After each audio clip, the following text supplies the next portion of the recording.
जय जगन्नाथ सांग माने आउ गोटे भयानक कहानी रे आपण मन को स्वागत। यही कहानीटी आम पाखक पठेइचंती आमर जड़े सब्सक्राइबर भाई। यही कहानी रे गोटे छोट पिला सांगरे एते भयानक घटना घटी जहा आपण माने सुनिले आपण को छातीटा थरी जीव। अधिक समय नष्ट न करी चलतु आजिर कहानीटी आरंभ करिबा।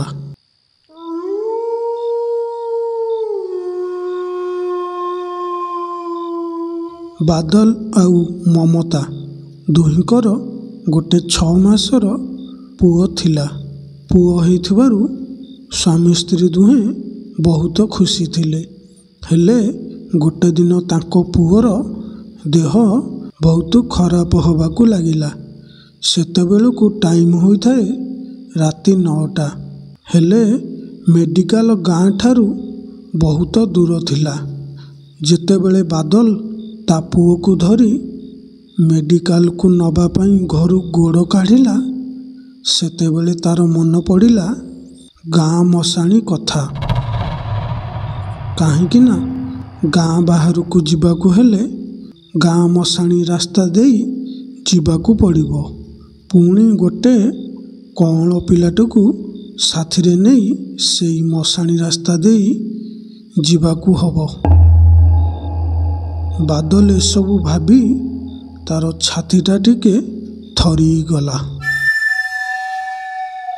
हेले पुअर देह बेसी खराब हबारु बादल भगवान को डाकी साइकल चलाई मेडिकल को जीवा पाई बाहरिला। आगु को थिला निछाटिया जंगल आउ गाँ मशाणी। बादल साइकल को डरी डरी आगु को चलाउ थाए। किछि बाट आगु को गला परे बादल देखिला गोटे बुढ़ा लोक रास्ता रे ठिया होई ताको हाथ मारु थाए।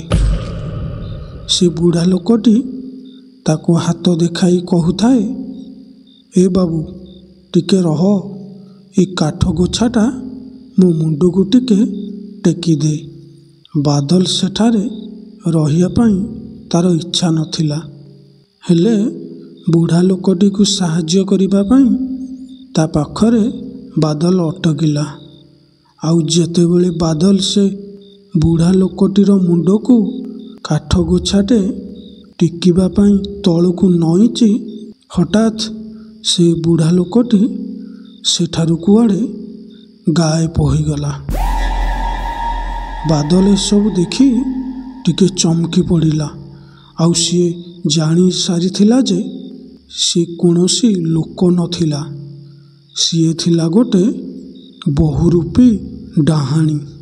बादल तुरंत साइकल पाखକୁ आसी आउ साइकल को जोर से चलाइबाकू लागिला।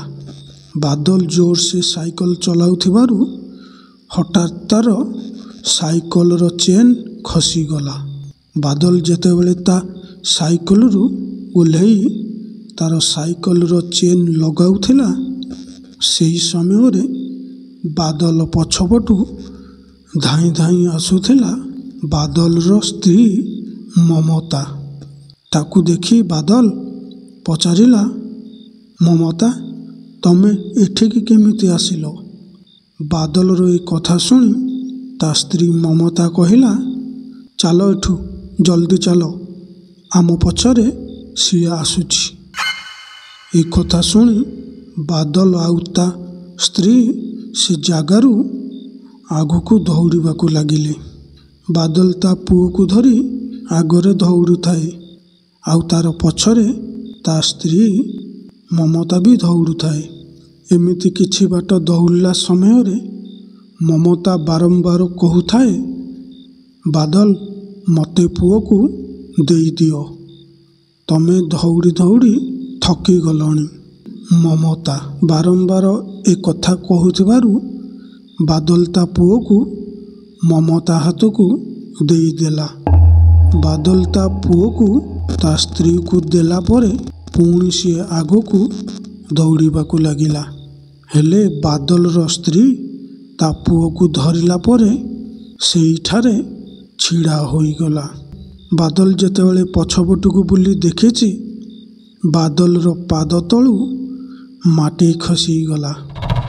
କାହିଁକି ନା ବାଦଲର ସ୍ତ୍ରୀ ତାର ରୂପ ଚେଞ୍ଜ କରୁଥିଲା, ମାନେ ଗୋଟେ ଶୈତାନର ରୂପ ଧାରଣ କରୁଥିଲା। ବାଦଲ ସେତେବେଳେ ଜାଣିପାରିଲା ଯେ ସିଏ ତା ସ୍ତ୍ରୀ ନୁହେଁ, ତା ସ୍ତ୍ରୀ ବେଶରେ ଆସିଥିବା ଗୋଟେ ମଶାଣି ଚଣ୍ଡୀ। ତାକୁ ଦେଖି ବାଦଲ ସେଠାରେ ମୂକ ହୋଇ ଠିଆ ହୋଇଥିଲା। ହଠାତ୍ ମଶାଣି ଚଣ୍ଡୀ ବାଦଲର ପୁଅକୁ ଧରି ରାସ୍ତାରୁ ଜଙ୍ଗଲ ଆଡ଼କୁ ଦୌଡ଼ିକି ପଳେଇଲା। ବାଦଲ ବି ତୁରନ୍ତ ସେ ମଶାଣି ଚଣ୍ଡୀର ପଛରେ ଦୌଡ଼ିବାକୁ ଲାଗିଲା।